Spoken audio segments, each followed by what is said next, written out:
Shalom, selamat berjumpa kembali dalam Renungan Harian Toraya, edisi Sabtu 4 Oktober 2025. Sebelum kita membaca dan merenungkan firman Tuhan, mari kita berdoa.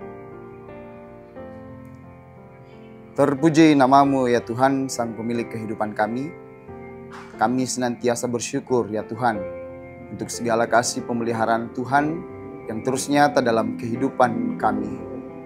Hari ini ya Tuhan, kami akan membaca dan merenungkan firman-Mu. Tuhan berkati kami agar boleh membaca, terlebih merenungkan firman Tuhan ini untuk menjadi suluh pedoman dalam langkah kehidupan kami. Inilah doa kami, di dalam nama Tuhan Yesus kami berdoa. Amin.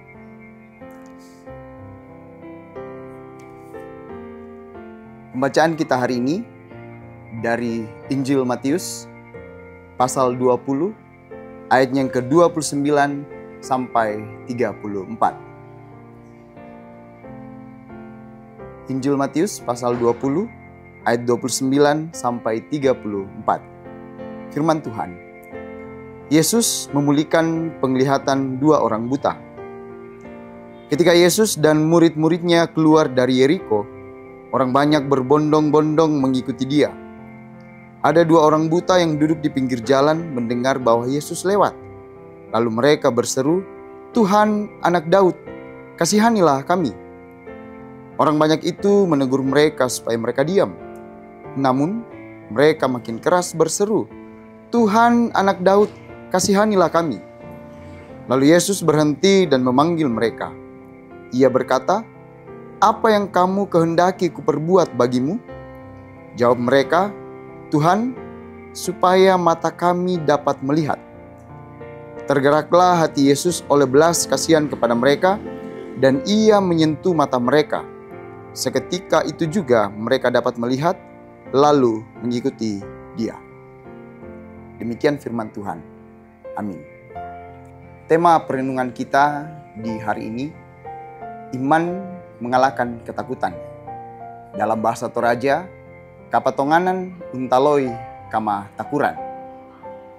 Sebagai ciptaan, tentu kita sadar bahwa kita bukanlah manusia yang sempurna. Kita dipenuhi dengan keterbatasan dan kelemahan, dan kita membutuhkan orang lain untuk menolong kita.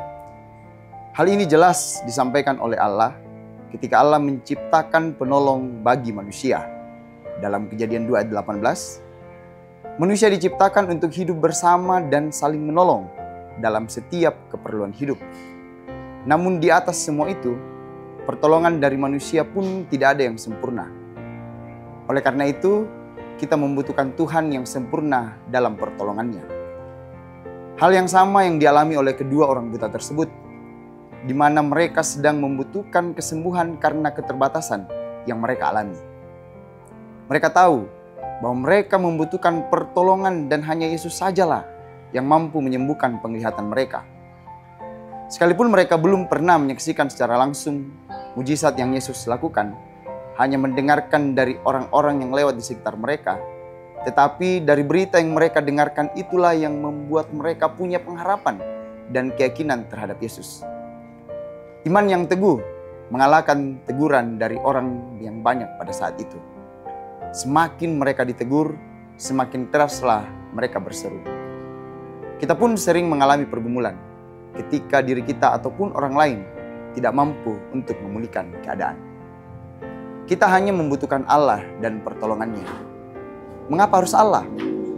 Karena dialah yang lebih tahu tentang apa yang sedang kita alami dan pertolongan seperti apa yang sedang kita butuhkan. Allah hanya mau kita berseru dan menyampaikan semua itu dalam iman dan keyakinan yang teguh, tanpa keraguan dan ketakutan. Amin. Mari kita berdoa. Syukur kepadamu ya Tuhan, yang senantiasa selalu memeliharakan hidup dan kehidupan kami. Kami percaya ya Tuhan, bahwa hanya Tuhanlah yang senantiasa menolong dan memeliharakan kehidupan kami ini.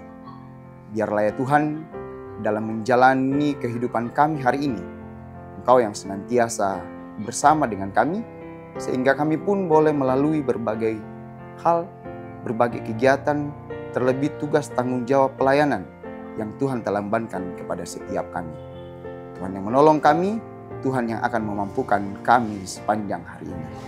Inilah doa kami yang kami sampaikan di dalam nama Tuhan Yesus. Amin.